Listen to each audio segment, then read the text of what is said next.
chaque année pense à un petit message pour qu'on essaie d'être là, tous réunis pour se commémorer le bombardement d'Hiroshima. J'aimerais pouvoir vous dire que ce que je vais vous dire maintenant pourrait être la position de l'Union européenne. Malheureusement, c'est la mienne, même si je suis député européen. Et malheureusement, et moi je parle de cynisme, dans un cynisme absolument incroyable, on utilise, on instrumentalise la guerre en Ukraine pour reculer sur toutes les avancées qu'on avait pu gagner ces dernières années, ces derniers mois, sur l'idée qu'on fasse disparaître l'armement nucléaire.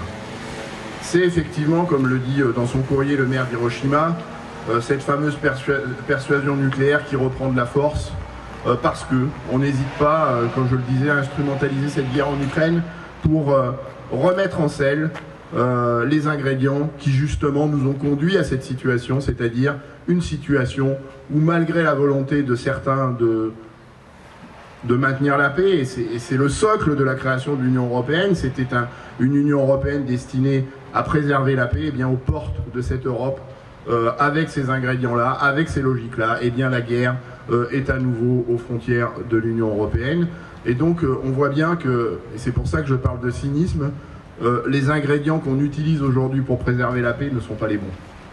Et pourtant, c'est ceux-là qu'on veut remettre en selle pour essayer de nous convaincre que on va reculer sur l'armement nucléaire et même sur le nucléaire civil, puisque, encore une fois, avec un cynisme assez incroyable, sur fond de crise énergétique, on remet en selle le nucléaire civil, on utilise des centrales nucléaires ukrainiennes pour menacer et dans un équilibre de la terreur, nous dire si vous ne vous laissez pas envahir, on va vous faire sauter une petite centrale nucléaire et vous allez voir que vous allez vous calmer.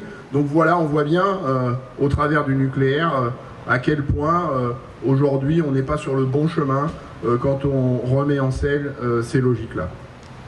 Ce cynisme-là, et vous avez l'habitude de m'entendre faire des références autres que le nucléaire, dans ce que j'appelle la convergence des luttes, ce cynisme-là, malheureusement, sur fond de guerre en Ukraine, on l'a vu aussi sur la spéculation alimentaire.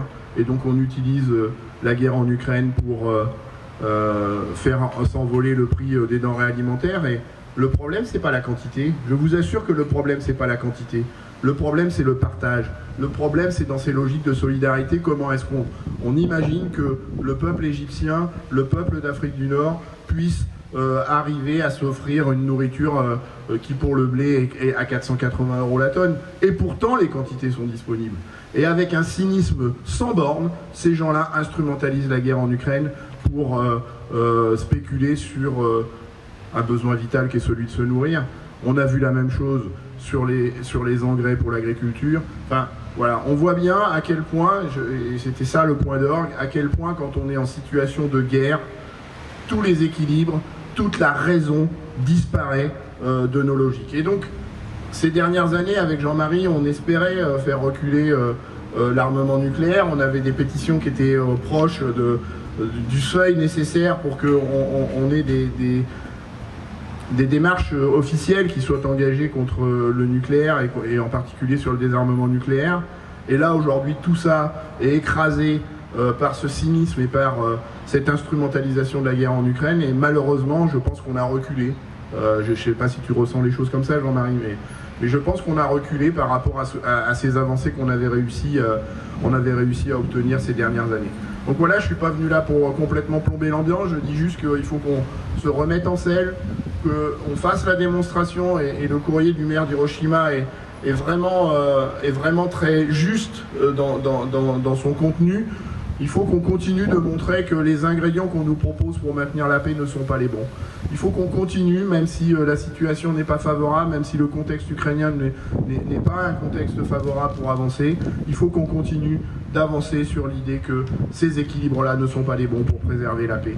Et donc on voit bien sur tous ces enjeux, et c'est pour ça que j'ai fait une digression sur l'alimentation, sur les engrais, que les situations belliqueuses, les situations où des pays sont en guerre ne sont bons pour rien, pour aucune des entrées. Et donc nous devons absolument travailler sur les solutions qui nous amènent vers une paix durable. Et malheureusement, le nucléaire n'est pas la bonne réponse, que ce soit pour l'armement comme pour l'énergie. Moi, je préfère, sur la problématique énergétique, m'appuyer sur le vent, sur le soleil.